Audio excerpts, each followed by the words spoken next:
Does this work? Yeah, nice. Thanks for coming, and thanks for indulging me in making this in English. I do speak French. You can ask questions in French at the end. It's just that I just work in English, so it's just much easier for me to talk about all this stuff in English. Why and how are we making so many games on PUNKCAKE Délicieux? Well, first, who am I? I'm Rémy Devaux. That's my name. I use they, them pronouns. I've been making games for 10 years. I did go to a video game school, but didn't stay there for very long. I'd stayed 8 months for a 4 years cursus. It turns out that it's much cheaper to not go to a school like that and to just work on your own stuff. So that's pretty much what I did. And after a while, in 2018, so that's like almost 7 years ago, I started working on a game engine called Sugar. And it turns out that's what we're using now with my studio called PUNKCAKE Délicieux that I co-founded with Benjamin Soulet. So it used to be, at the very beginning, it was just the two of us, and then we had a musician join us very early on. And now we actually have 3 devs, 1 musician, and also 1 illustrator who's doing key arts for us, which is really cool. We all work from home, and us, like 3 devs, we make separate games. We don't work together on the same games, usually, unless like there's something that really needs multiple people on it, just because it's like too big for 1 person. And my role in there is all this stuff.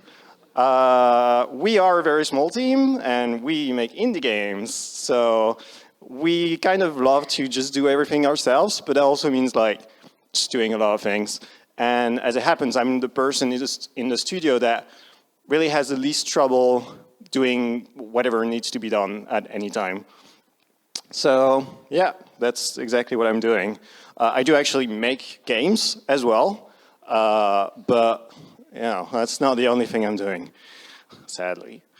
That's our website, and I'm just gonna show you, I think. Oh, it works, nice, amazing, perfect. Where's the cursor? Okay, here we go. So that's the last game that we made. So we actually set out to make 1 game every month. That was the idea for the studio at the very beginning. And the first year or so, we actually managed it kind of. We made this. We actually made these 2 games that don't have a preview because they were made too early, whatever. There's some shooter. That's actually another shooter, but that's like a dungeon keeper-esque kind of little game. That's a Dwarf Fortress kind of game in 3D in voxels with forest spirits in big mushrooms, whatever. That's a card game based on history. That's Shotgun King. Maybe you heard of that one. It's chess with a shotgun. It sounds really silly, but it actually works really well. And people loved it. And that's actually paying us for our jobs, so that's great. We love that. And yeah, how do I get back here? Yeah, nice. Yeah, I did it. All right, so we have a lot of games. I didn't show you, but the game that we released in March is our 22nd game. And so yeah, we had 2 weird years in 2023 and 2024 where we didn't release as many games, but now we're back on 1 game a month, and it's great. We're making a lot of games, but why? Why would we do that? Well, there's a couple of reasons.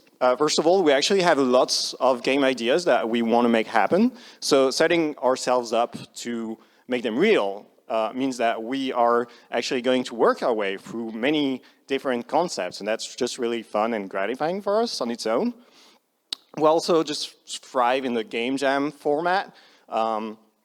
Making games in short amounts of time is fun, and also gives results that you wouldn't get from a 2 years project. When you're making a game in the weekends, like the stakes are just not the same. You are allowed to actually experiment.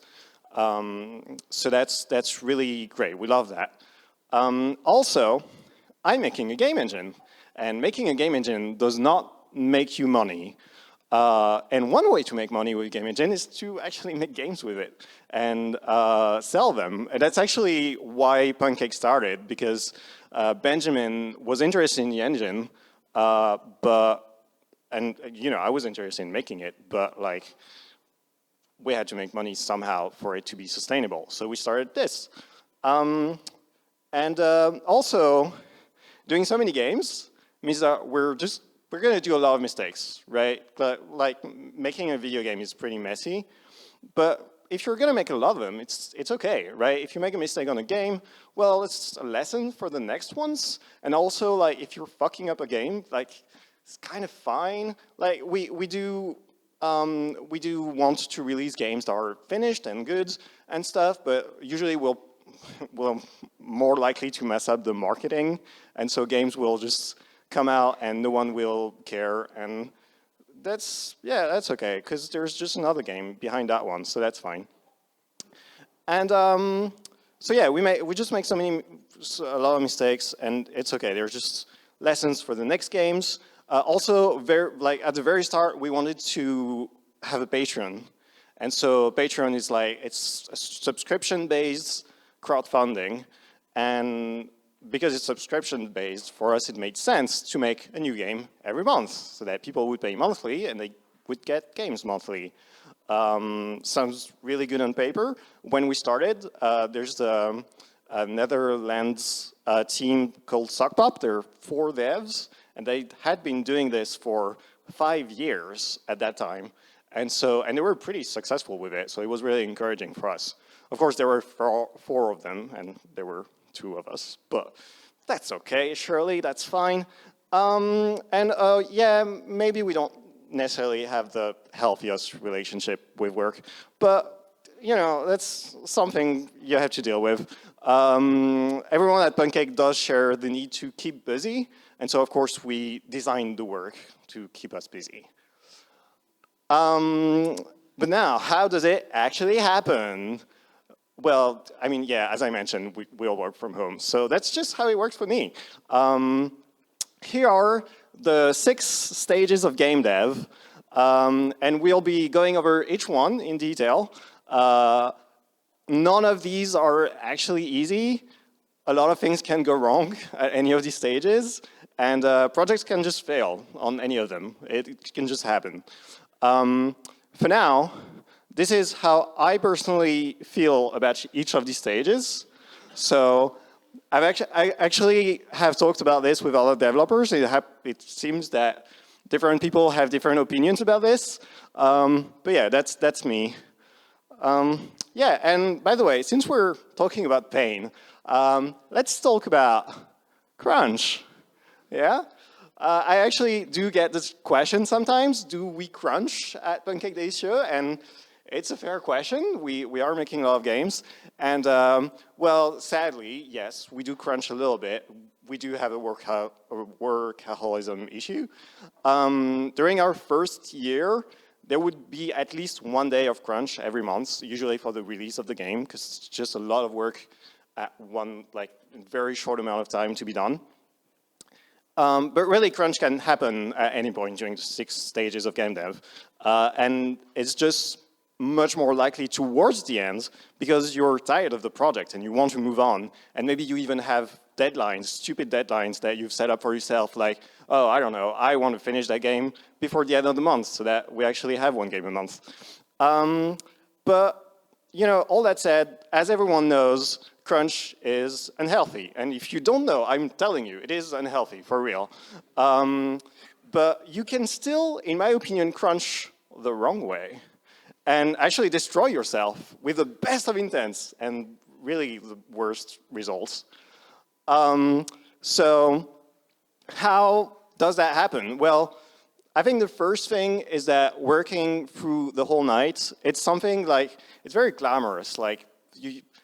There's something about the idea of working on your project and sacrificing your sleep for it, but it's not worth it. I'm telling you, just don't do it. We actually need sleep to function. I don't know if you knew that. For me personally, I work much better if I actually sleep at least 3 or 4 hours instead of just not sleeping at all. So yeah, just don't do that. Also, yeah, the problem with crunch is that you get tired. Like it's, of course you're getting tired. And where you're tired, you have worse judgments. And so you will be much more likely to get lost in your tasks. And you might even end up just procrastinating, which is really the worst that you can get. Because like, imagine you've set yourself up, you've said, okay, I'm gonna work through most of the night because I just wanna get this thing done. And then just because you're tired, you get distracted and you don't end up working on your thing at all. To illustrate, I made the, oops, that's bad, that's okay. I made the mushroom game that I showed you earlier. And towards the end of it, I decided to work through most of the night. Actually, I might actually have worked through the whole night at that point. And I was like, okay, I'm gonna finish this game. The game is almost done. It's gonna take a night. It's gonna be painful, but at least at the end of the night, it'll be done. That's not what happened. The game actually took 2 more weeks after that. And that night, I did this. This took me like 5 hours. Yeah. The thing with pixel art is that it's really easy to just agonize over each pixels. I'm actually really happy with these. Like, these are pretty good icons, in my opinion. But it took way too much time, obviously.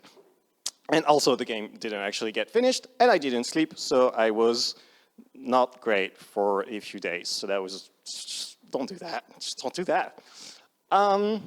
Did I forget something? Yeah, no, that's pretty much it. So now, how to crunch the right way. That easy. That easy. Yeah, I mean, the best way to crunch is still just not to do it. Like, make the work fit in normal hours as much as you can.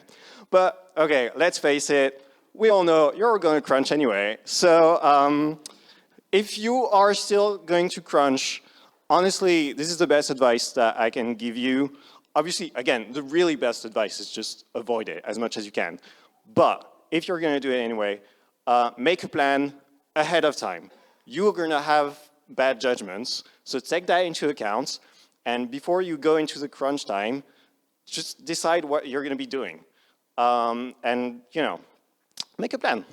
Define some broad strokes of what the period should look like. The rest of it, honestly, it's pretty basic stuff. Go outside, breathe some fresh air, even if it's the middle of the night, I swear it feels really good. Know your limits.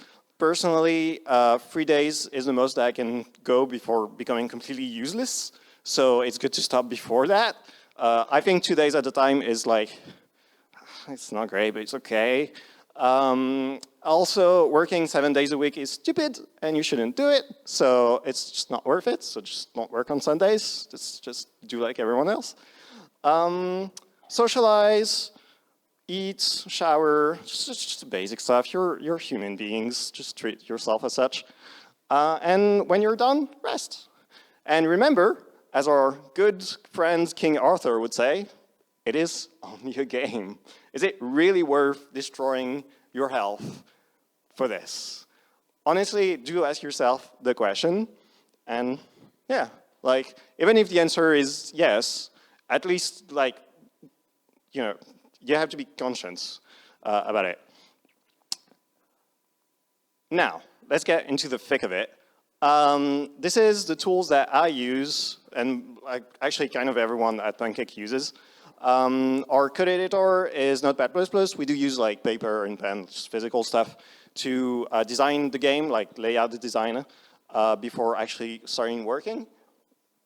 We don't need, who needs design documents, seriously. So yeah, code Notepad++. For pixel art, we use Sprite. It's a premium tool, but it's like $12 or something. Actually, I think it's a little more expensive now. It's like $15 or $20, something like that. But I mean, it's not the end of the world, and it's actually really good for pixel art. So that's great.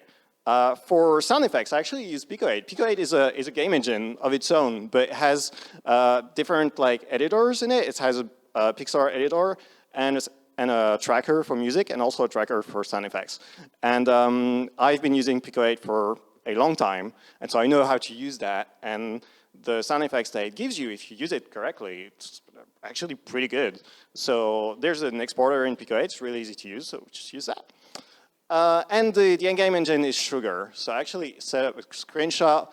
You have the code editor in the top left. My favorite features about it, you can collapse bits of code, like there's an if section there, and on the other side is each of the functions is collapsed, and you can just like uncollapse it, and just see it, it's great. And also you can have the same file opened on 2 different views, and like they synchronize. Like if you change it on one side, it's also changed on the other side. It's great, I love it. HPR is what we use for the pixel art, and so that's pretty much what the sprites look like for each of our games. We have like a sprite sheet with a bunch of sprites. These are the sprites for the game that I'm making right now. I took this screenshot this morning. That's Pico 8. This is sound editor for Pico 8, and the engine is over there. It's actually like, it's just a console.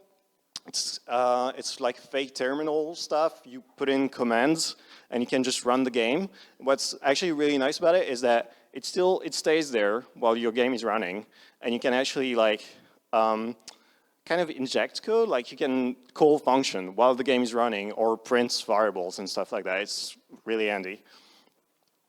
Yeah, other stuff. Your manual, the manual for the engine that you're using is just your best friend, always.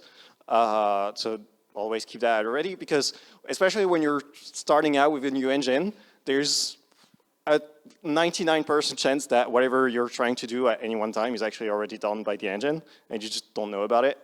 And then I like to use Desmos. It's this thing to define curves for like difficulty, for like values, like progression stuff, and also there was something else. Oh yeah, for animations.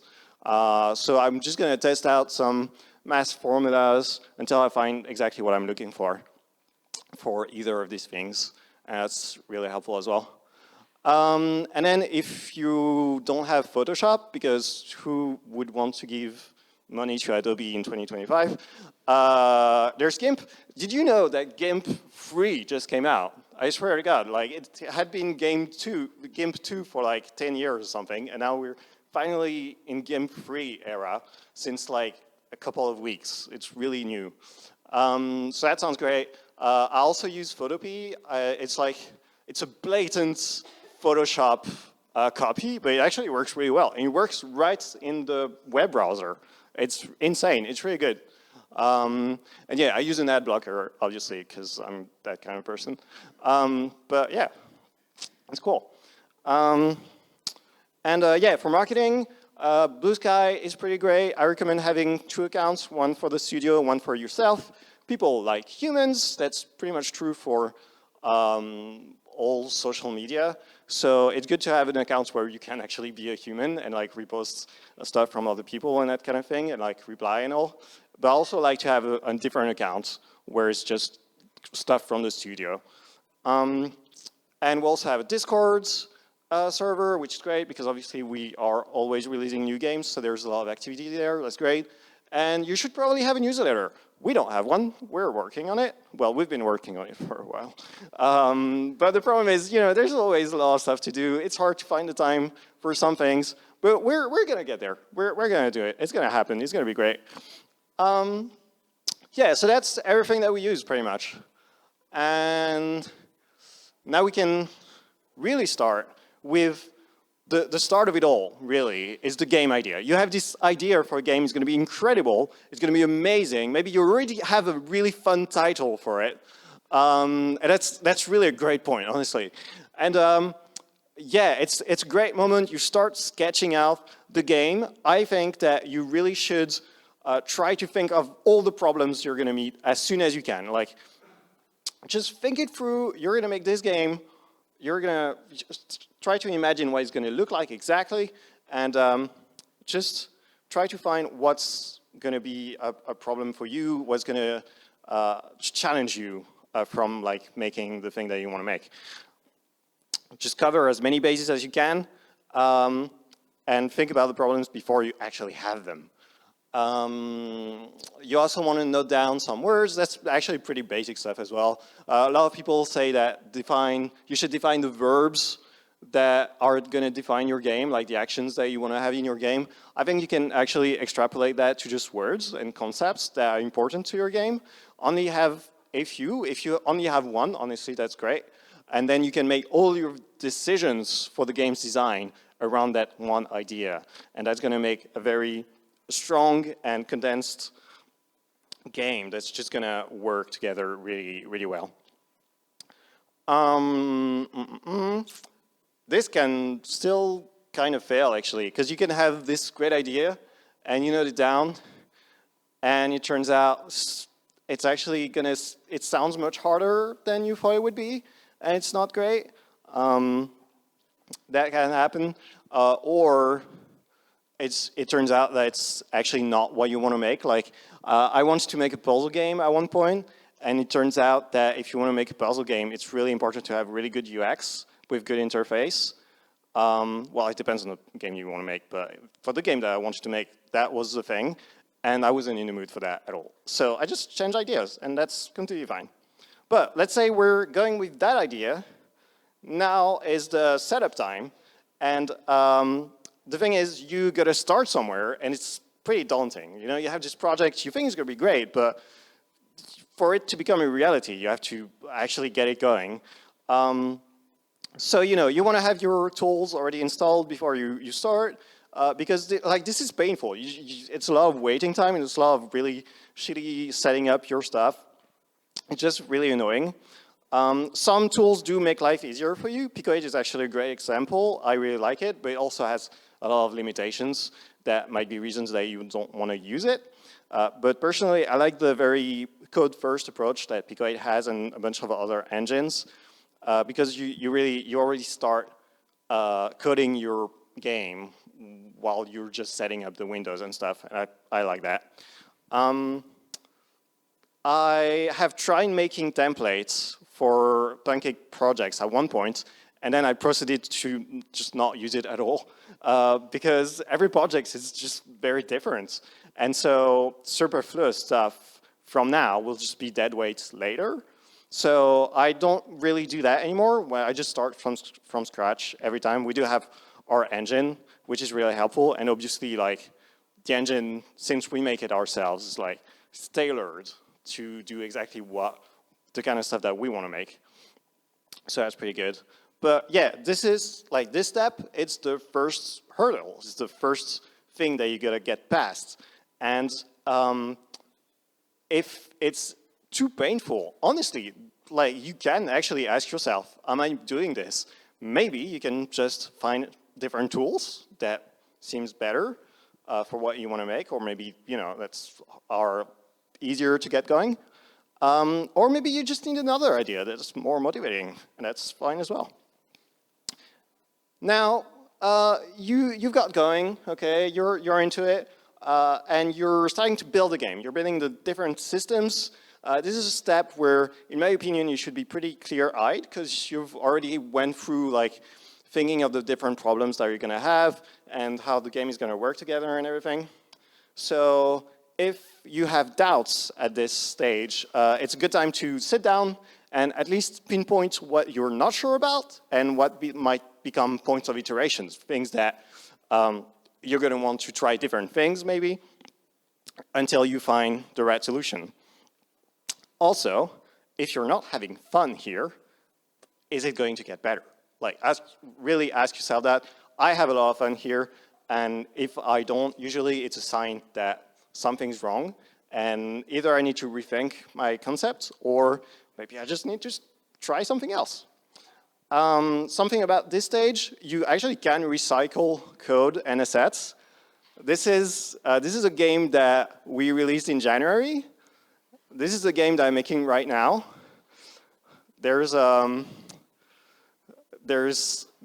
something similar.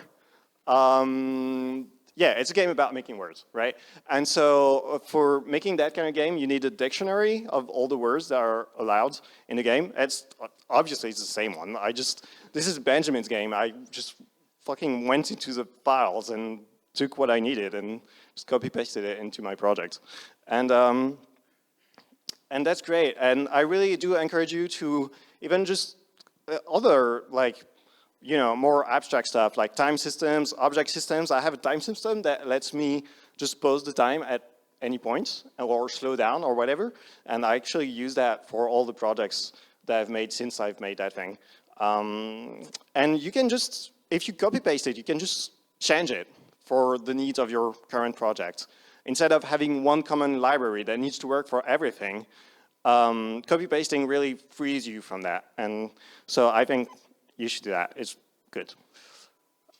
This is also a great time to start doing marketing because it's the point where you're excited about the project. And it's, you know, honestly, marketing is pretty painful. So you might as well start when you're feeling good about the project. And also, you know, the advice is usually to start as early as you can. And, well, this is pretty early. And the thing is, after that comes the more painful part, the more painful stage of game dev. And it's normal, you know, the game is still coming together. You have some parts that are maybe almost done, but they just don't quite fit together as well as you hoped. And this is, again, it's normal, it's expected. Your game is not finished. Of course it's not as fun as you hoped it would be, because, you know, hopefully it will be when you're done, but you're just not done yet. Things that can help in that moment, menus and sound effects especially, they will help make your game feel more like a real game, and that can really help regaining motivation. And also, like, you'll have to do them anyway. So you might as well do them now and benefit from that. And also, sometimes you can actually tell in this stage if your motivating idea for the whole game is working or not.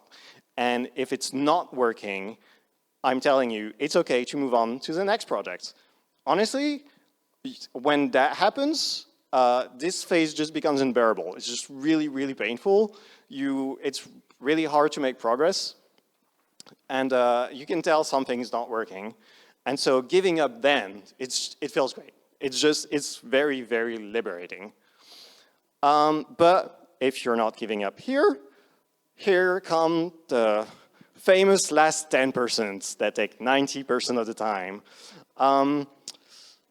Yeah, so the thing is, you're making this game and you're doing all the fun stuff, and then at the end you realize that there's the unfun stuff that you also need to do, actually. Like, you need achievements, maybe, you need menus that you haven't done, you need the last sound effects that you're missing, all the stuff that you didn't necessarily think that much about, but turns out you actually need them. So, yeah, I think it's good to keep some fun stuff for them. A nice example for that, I worked on this game 3 years ago, actually. It's a psychedelic circular Pong game, roguelike. You got like items and stuff, whatever. I was at the end of this one and I was kind of trudging through, but I still wanted to have fun with it. So towards the very end of development, I added mini bosses. And so that's my nose that you're looking at. I actually looked in the mirror and tried to do my nose with the piercing and everything. Also did my mouth and my eyes. And at the very end of the game, you have all the mini bosses together, and you know they're placed so that it makes my face. That was stupid, but it was really fun. It actually really added something to the game because the game had a lot more structure from having those mini bosses and that final boss. And also, you know, kept adding those little items or power-ups that you pick up through the run. And yeah, that was really good to have that to do while I was struggling with that part of making the game. Giving up here actually sucks because your game is almost done. And so this is honestly the moments where if you give up, it's going to feel the most like failure because you're going to feel like you failed to complete what you set out to do. But let's talk about it though. Giving up, it's great, you guys. It's so nice. And honestly, sometimes you should give up. Maybe the projects, you've done a lot of things and it's just not working out, and it's okay. It's not a sin to consider giving up. Game dev can be a real pain. So it's fair to ask if it's worth it or not. Now, of course, I don't know if you're familiar with the idea of sunk cost fallacies. It's this idea that you've put a lot of efforts and time and energy, maybe money even, in this project that you're working on. And so, of course, like giving up now, it's like you'll have done all that for nothing. Yes, but if you give up now, how are you gonna feel? Are you gonna feel like finally you're free of this thing that was weighing you down? Are you gonna feel like now I can actually start something else that I can have fun on? And so it's for you to consider and to judge whether or not it's worth it, right? But I'm telling you, failing is progressing. You really want to do away with the guilt, because the guilt is just going to bring you back. It's not what you want. And also, giving up at the right moments in a project, it's a huge time saver. Because instead of going painfully to the end of the project to find out that the game's not working like you wanted to, you can just cut it and go ahead and work on the next project much faster and actually finish that one. And a lot of people starting out do this mistake of like making a project for a few years, and because it's their first project, of course there's gonna be mistakes that are gonna be made, and the game is gonna come out and it's not gonna be as good as they hoped, it's not gonna sell very well, and it's just very discouraging. Some good reasons to give up. Your game's core idea isn't working, you don't have a solution, just give up. You're burned out, just give up, move on, do something else. You need money and you can't get it, just do something else. I'm not saying it's always a solution. I'm not saying you should always give up at the first difficulty. I'm just saying it's worth keeping as an option. Obviously, there is still a lot of value in actually finishing projects, and when you're finishing a project, it's time to actually release it. So this is the last stage of game dev. It's kind of the final boss. It really is a final boss in a way, because it actually asks for skills that you didn't necessarily need up until then. Finishing a game is a very specific skill set that you actually learn from making a lot of projects. Some things, itch.io is pretty great for releasing games. The only thing is that, well, all the gamers are on Steam. So itch is great to put your game out there. You're just not going to make sales.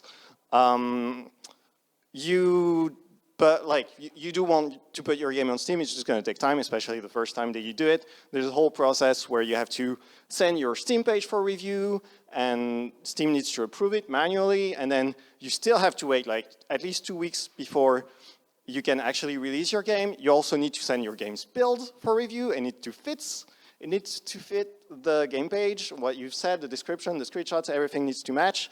And then, of course, there's the whole wish list thing. Who doesn't love wish lists? And that obviously also takes a while.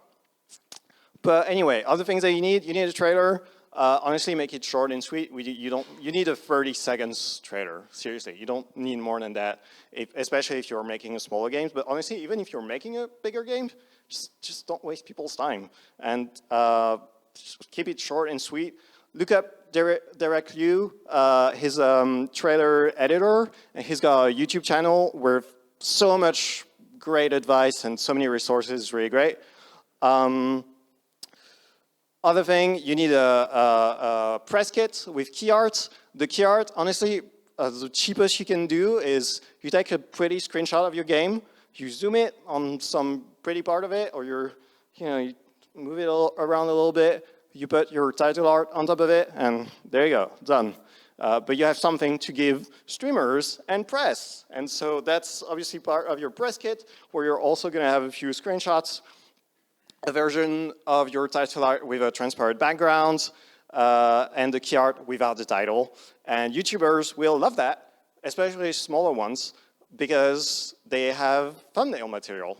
They can just use whatever you put in there to make their thumbnails for the videos, and in turn, you get views and attention for your game. So that's great. Obviously, you do want to get the message out to your fans, so that's social media. Like, it's kind of obvious, but at the same time, I see people who don't do it. Do put your game out there. You just released it. Let people know about it. Make sure to have like a little video, or at the very least a few screenshots with the post. Don't just use the embeds, the automatic embeds from the game's platform, whatever it is. Yeah, try to send the game to creators who play games that are like yours. Don't bother with million subscribers accounts. Go for lower accounts if you can. Just find them by looking for streams or videos of games that you've identified as being similar to yours. And yeah, the million subscriber accounts, they can just pay for your game if they're interested. That's completely fine. And a little word about Patreon, because we use Patreon. I often get the question, like, do I recommend setting up a Patreon? And no, I do not. We have a Patreon that's not doing too bad for a game dev Patreon. We are at like 1,200 a month, but that's like for a team of 5 people. And the truth of Patreon is that it's really hard for game dev Patreons to work. It's really hard to get people to give money for these. And it only really works for really niche stuff and porn games. And also, it also really just works if you already have an audience. You can't start the Patreon and then build an audience, because people will see a Patreon that has existed for a little while and has 0 subscribers. No one's going to trust that. So you really don't want to do that. I strongly advise against it. Yeah, you've released a video game. Well done. So what happens now? Well, the first thing is people are going to play your game, hopefully, and maybe they will want to talk to you, especially if you have Discord. So that's honestly really fun. I really like talking with the players. You're going to watch people play your game, and that's also really fun. Well, except for the part where you see the thing that you didn't think about, and you're like, oh my God, I can't believe I didn't think about that. I need to patch this now. Talking about patches, patches are actually pretty great, in my opinion, because like people really appreciate you fixing your stuff. But if you're going to do it, make sure to do it in a visible way. Make sure to make a Steam post or an itch devlog post about it on your social media, whatever. I mean, you're going through the trouble of doing this, so you might as well capitalize on it. And here are some numbers, some delicious numbers. We love numbers, very crunchy. Yeah, so obviously we've made one game that did extremely well, and that's really paying for all of our paychecks. That's Shotgun King. Then we also got a game that did kind of well. It's called Super Algebra. It's an RPG with little animals, and you're doing like math things with them. I don't know how to explain it. It works.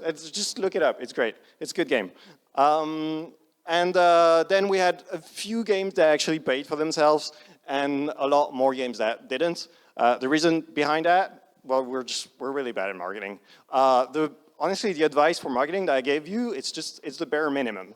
And so that's pretty much what we find the time to do. We're still working on it. Like, this isn't the definitive version of how we're working. We're still trying to figure things out. And so that's part of it. Maybe the newsletter will save our sales. I don't know. Also, these are really just our Steam sales. We also have some sales on itch, so it's really not that much. And obviously, there's also the Patreon, but the Patreon is just tricky to count because there's been a lot of months where we didn't actually release new games, and when we don't release new games, we don't charge the Patreon subscribers because that just wouldn't be fair. And really, also I want to say that I really can't stress enough how lucky we got with Shotgun King. You really shouldn't put your money on expecting to do that, to like have a game get that big. Shotgun King was our 9th game, So all the games before that, there was actually one game that paid for itself, and all the others were pretty much failures. And yeah, Shotgun King, we really just got lucky. All the games are actually good. Like, all the games could maybe find their audience. They just don't, because marketing is hard.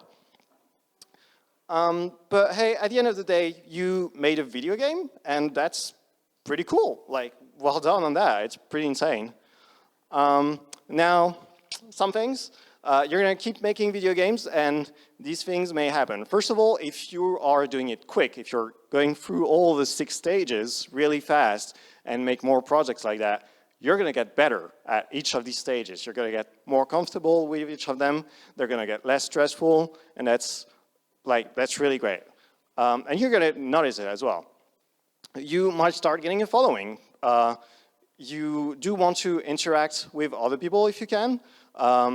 Like, networking is important, but even interacting with players and stuff will make people more loyal to you if you want.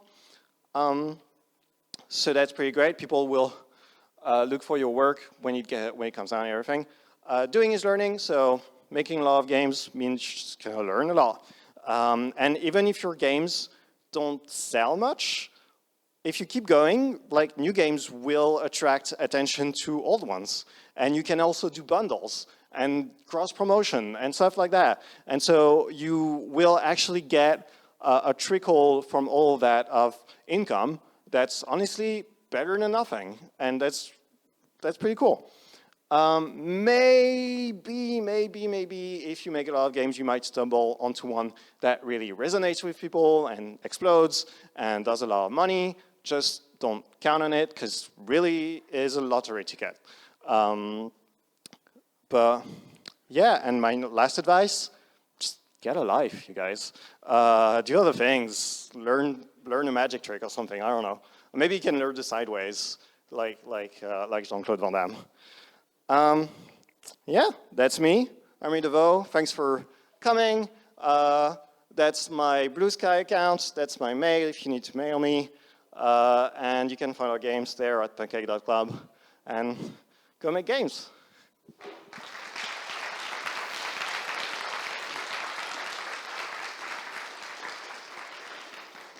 Thank you. We have time for questions. Il y a des questions. In English or in French?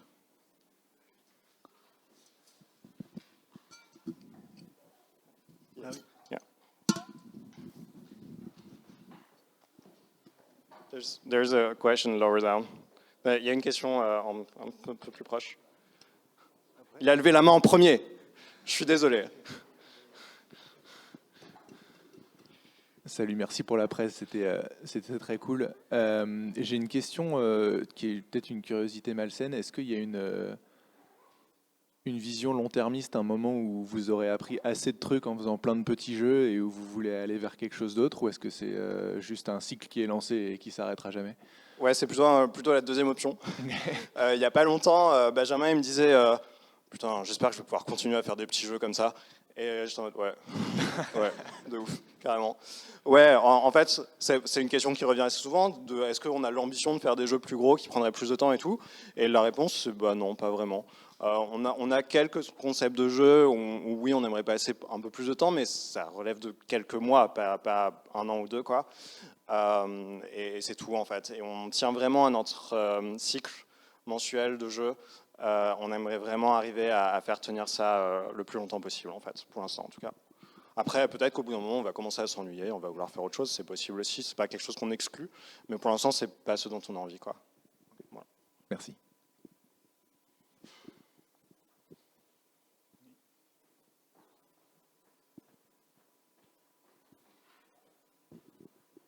Je la pose en anglais, comme ça profite à YouTube. About the calendar and the release calendar, do you set your release date in advance?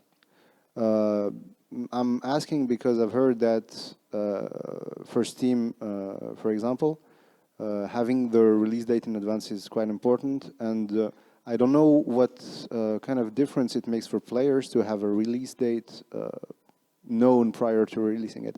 So how do you go about that? Yeah, that's a good question. So for Steam, I guess if players have a Steam day that they know in advance, they can just be there for your release. So yeah, that would be pretty good. Steam does have a thing where you do have to announce a Steam day when you set up your games page, but you don't actually have to respect it. You just can't release your game before that date, but you can release it at any time after it. But obviously, since we're making so many games, we can't actually meet these dates or plan ahead that much. We do try, and internally we do have dates like that we want to hit, but honestly, most of the time we don't hit them. We just miss them and just keep going because the game just isn't ready, and we would rather release a complete and good game rather than an unfinished one. So we have a tentative calendar like in the team, but we don't have one that's public. And usually we'll let people know that a game is coming at kind of the last moment, like a week ahead maybe, if we can. And yeah, that's pretty much it. Maybe something we could improve on, to be honest. Est-ce qu'il y a d'autres questions? Oui. Yeah, there's one there.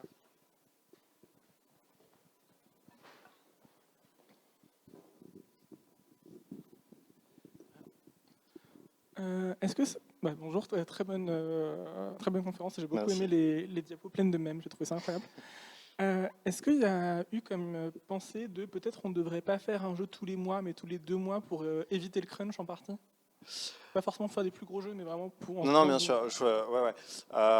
Évidemment, c'est une question qu'on s'est posée, mais en fait, on est vraiment très attaché à ce truc de faire un jeu tous les mois. C'est un peu une valeur un peu symbolique, quoi, ce rythme-là. Et donc, on a un peu une obsession avec ce truc. Mais bon, la réalité, c'est que, comme je disais, on a eu 2 années, là, en 2023, en 2024, où on n'a pas du tout sorti un jeu tous les mois. Et bon, quand c'est comme ça, on assume, on ne fait pas payer les gens. Et on sort les jeux quand ils sont prêts et quand nous aussi, on n'est pas en train de mourir, quoi. Et évidemment, on essaye aussi, comme on est quand même vachement indépendant, on n'a pas d'éditeur ou quoi, on essaye de se respecter et on essaye d'éviter au maximum la douleur, quoi, et juste de rester heureux, quoi, tout simplement. Donc on va pas se forcer non plus à faire un jeu tous les mois. C'est un challenge, c'est pas une contrainte dure, quoi. Je sais pas si je peux... Ouais. Du coup, s'il y a un jeu qui ne sort pas dans le mois, vous le sortez le mois d'après, et vous faites payer que le mois d'après, et vous réessayez de repartir sur un mois, ou vous dites, Ouais, c'est ça. Du coup, le mois prochain, on sort 2 jeux. Non, il n'y a pas ce genre de réflexion. Non, on fait pas ça. Non, je crois qu'à un moment, on avait envie d'essayer de faire ça, mais c'est pas possible. Déjà parce que, en fait, c'est moi qui m'occupe de toutes les releases. C'est-à-dire que c'est pas moi qui fais tous les jeux, mais chaque jeu qui est prêt, en général, c'est moi qui vais faire la page Steam, la page itch aussi, qui va faire le trailer et tout ça. Et je sais juste pas. Si je fais 2 releases dans un même mois, il me reste vraiment très peu de temps pour faire d'autres choses. Et moi, j'ai envie de faire d'autres choses, en fait. Donc on fait pas ça. Effectivement, on skip le mois où le jeu devait être et on release le jeu le mois d'après et on repart à partir de là, quoi. Et je voulais dire un autre truc, mais j'ai oublié. Je suis désolé. Merci C'est beaucoup. un peu la fatigue.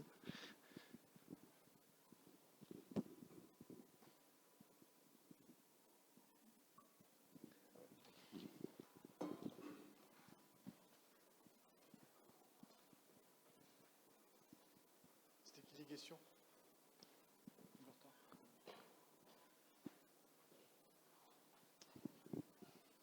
Merci, rebonjour.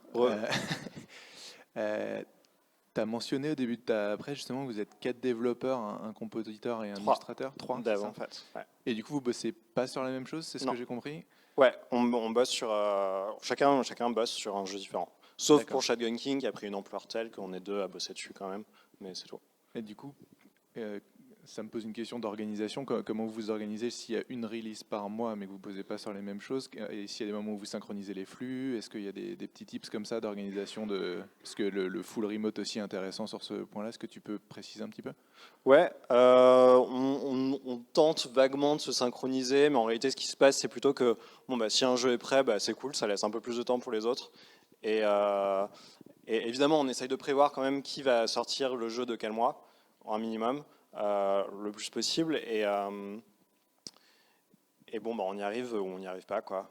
Des fois, il y a des jeux, ça arrive qu'on abandonne des jeux, des fois alors qu'ils sont assez avancés, et bon, bah, forcément, ça nous emmerde dans notre planning. Mais pour nous, ça fait partie de la réalité du développement aussi, quoi. Donc bon, on fait avec.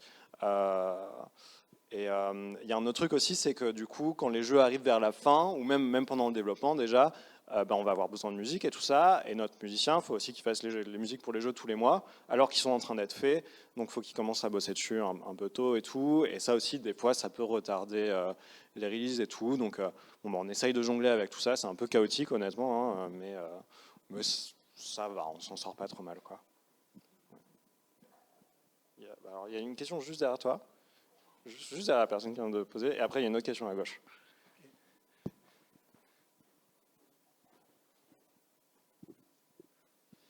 Merci pour la conf, c'était très cool.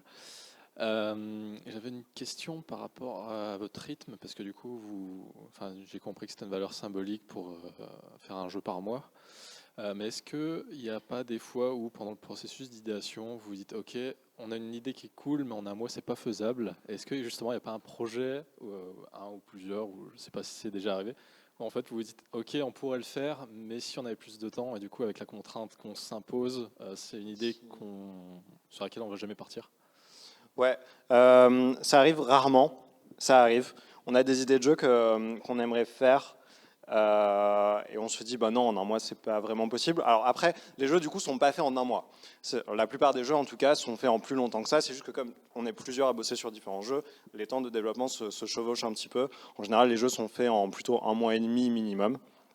Je trouve que c'est pas le cas du jeu que je suis en train de faire en ce moment. Le jeu que je suis en train de faire en ce moment est vraiment en train d'être fait en un mois, parce qu'on essaye de rattraper les petits problèmes de planning. Ça se passe pas si mal, ouais.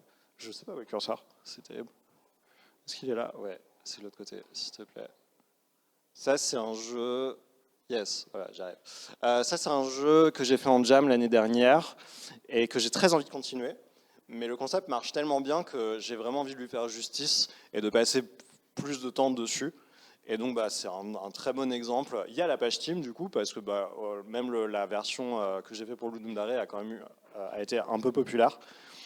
Donc, ce jeu-là, il est dans les bacs, on va dire. Je suis pas du tout en train de bosser dessus activement, parce que je suis en train de bosser sur un autre jeu. Mais je compte y retourner dessus, et quand on aura le temps sur notre planning de release, prendre le temps d'aller jusqu'au bout de ce truc-là, et de lui donner justice, et de faire du contenu de taille raisonnable, on va dire. Voilà. Juste ça à gauche, ouais. Okay. Juste ça à gauche. Ce sera la dernière Non, c'est la question. dernière. Merci beaucoup. Merci pour la conférence.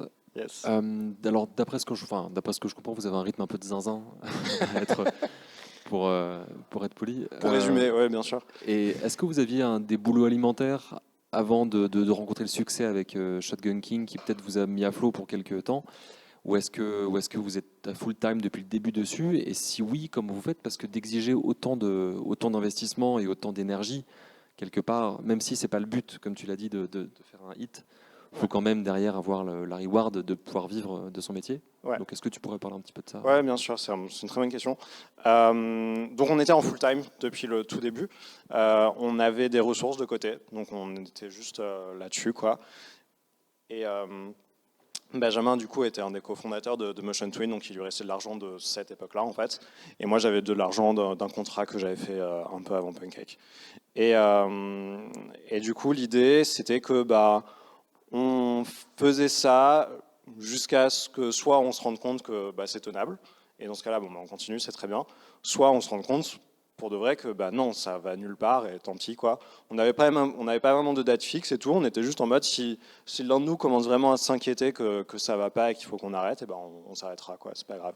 Et il se trouve que du coup on avait assez pour tenir. Il y a aussi un autre truc, c'est que même si on gagnait pas beaucoup d'argent, on gagnait quand même un peu d'argent, et ça ralentissait aussi, enfin ça éloignait en tout cas la date où on se dit ah non, là c'est la merde, quoi.